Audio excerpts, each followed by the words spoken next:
வணக்கம் மக்களே, சற்றுமுன் கிடைத்த மிக முக்கிய தகவல் ஒன்றை பார்க்க போகிறோம். கல் மதுவே தவிர உணவில்லை, கல் இறக்கும் போராட்டத்திற்கு கிருஷ்ணசாமி எதிர்ப்பு. திடீர் தகவல். இந்த ஒரு தகவலை பற்றி தான் நாம் பார்க்க போகிறோம். தகவலை பார்ப்பதற்கு முன்னதாக நீங்கள் நம்மளுடைய சேனலுக்கு புதிய பார்வையாளர்களாக இருந்தீர்கள் என்றால் மறக்காமல் நம்மளுடைய சேனலை சப்ஸ்கிரைப் செய்து வைத்துக் கொள்ளுங்கள் மக்களே. தமிழகத்தில் வருகின்ற 15ஆம் தேதி கல் இறக்கும் போராட்டத்தை நடத்த விவசாயிகள் தரப்பு திட்டமிட்டுள்ள நிலையில் அதற்கு எதிர்ப்பு தெரிவித்துள்ளார் புதிய தமிழகம் கட்சியின் நிறுவனர் டாக்டர் கிருஷ்ணசாமி. இது தொடர்பாக அவர் வெளியிட்டுள்ள அறிக்கையில் விவரம் பின்வரும். கல், சாராயம் அல்லது பீர், பிராந்தி உள்ளிட்ட மதுபானங்கள் எதுவாயினும் உடலுக்கு உயிருக்கும் ஊறு விளைவிக்கக்கூடியது. தமிழகத்தின் தலைசிறந்த இலக்கிய மற்றும் தத்துவ நூல்கள் அனைத்தும் மதுவின் கொடுமையை எடுத்துரைத்துள்ளன. திருக்குறளில் கல் உண்ணாமை குறித்து 10 குறள்கள் இயற்றப்பட்டுள்ளன. ஐம்பெருங்காப்பியங்களான சிலப்பதிகாரத்தில் மது மற்றும் மாமிசம், கொலை, கொள்ளைக்கு எதிராகவே கருத்துக்கள் சொல்லப்பட்டுள்ளன. 1937 முதல் 1971 வரை தமிழகத்தில் பூரண மதுவிலக்கு அமலில் இருந்தது. 1971இல் தமிழகத்தில் மீண்டும் மதுவிலக்கு தளர்த்தப்பட்டது. 1974இல் மதுவிலக்கு மீண்டும் அமலுக்கு வந்தது. 1984க்கு பிறகு மீண்டும் அதிமுக, திமுக ஆட்சிகளில் மதுவிலக்கு ரத்து செய்யப்பட்டு மாநில அரசே மதுபானம் விற்பனையை நடத்துகிறது. தமிழகத்தில் ஏறக்குறைய 2750 சில்லறை விற்பனை கடைகள் மூலம் மது விற்பனை நடைபெறுகிறது. மதியம் 12 மணிக்கு தொடங்கி இரவு 10 மணி வரை மது விற்பனை செய்ய வேண்டும் என விதிமுறைகள் இருக்கின்றன. ஆனால் சட்டவிரோதமாக அதிகாலை 6 மணி முதல் டாஸ்மாக் பார்கள் திறக்கப்படுகிறது. காலையில் வேலைக்கு செல்வோர் குடிப்பதை அத்துறை அமைச்சரே நியாயப்படுத்துகிறார்.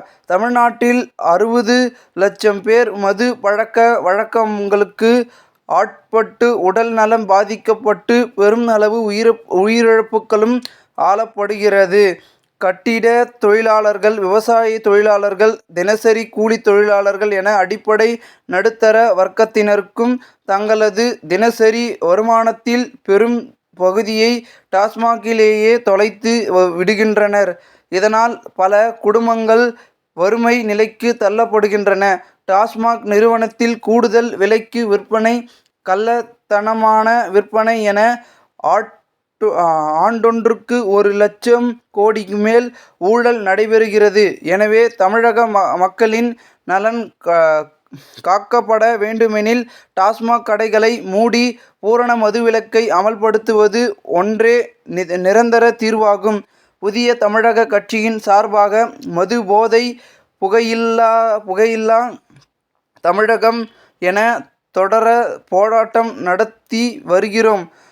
இந்த நிலையில் அண்மை காலமாக கல் உணவு என்று ஒரு சிலர்கள் இறக்கும் போராட்டத்தில் ஈடுபட போவதாக அறிவித்துள்ளார்கள்.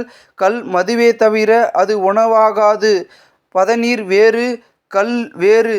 கல் இறக்க அனைத்து கிராமப்புறங்களிலும் அனுமதி கொடுத்தால் விவசாய தொழிலாளர்கள் பனை, தென்னை தோப்புகளே அதிக என மதுவுக்கு அடிமையாகி வாழ்க்கையை சீரழித்து கொள்வார்கள். கடந்த காலங்களில் அவ்வேறு நிகழ்ந்தன.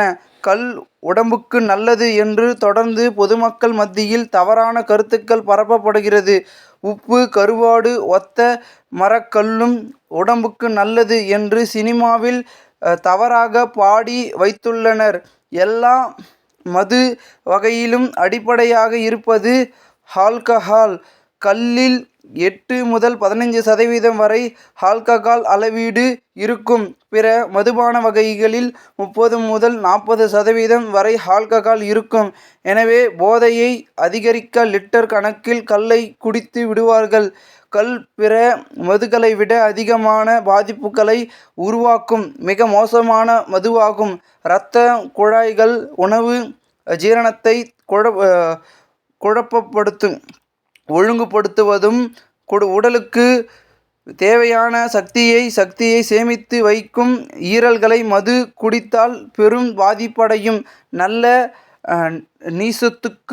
நல்ல தீசத்துக்கும் பதிலாக கொழுப்பு சத்து அதிகமாகி ஈரலின் செயல்பாட்டை குறைத்துவிடும்.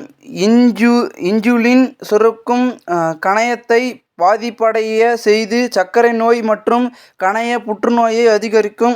இரத்த கொதிப்பு, மூளை நரம்பு மண்டல பாதிப்பு என பலவிதமான நோய்களையும் வரவழைக்கும். மிக கொடியது மது கள் ஆகும். கள் ஒரு உணவு என்று சொல்வதற்கு உண்டான புரோட்டீன், விட்டமின்கள், மினரல்ஸ் போன்ற எந்தவிதமான சத்துக்களும் அதில் இல்லை. கள்ளின் ஆபத்து தன்மையை உணராதவர்கள் அரசியல் ரீதியாக தவறான பிரச்சாரத்தை மேற்கொள்கிறார்கள். கள் இறக்க அனுமதித்தால் கிராமம் தோறும் நாட்டு சாராயம் காய்ச்சுதல் அதிகரிக்கும். இதன் போக்கு எப்படி எங்கு போய் முடியும்? கள் இறக்கும் போராட்டம் நடத்துவது, அதை பொது வழியில் குடித்து காட்டுவது அனைத்தும் சட்டவிரோதமே.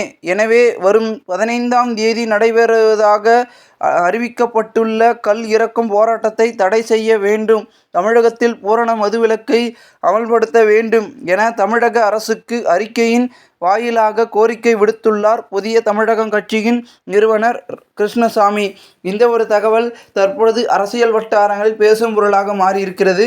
இந்த ஒரு தகவலை குறித்த பொதுமக்கள் உங்களுடைய கருத்துக்களை கமெண்ட் மூலமாக நீங்கள் தெரிவிக்கலாம். இதுபோன்று நீங்கள் அரசியல் சார்ந்த நிகழ்வுகளாம் தினசரி தெரிந்து கொள்ள நம்மளுடைய சேனலை சப்ஸ்கிரைப் செய்து வைத்துக் கொள்ளுங்கள். நன்றி, வணக்கம்.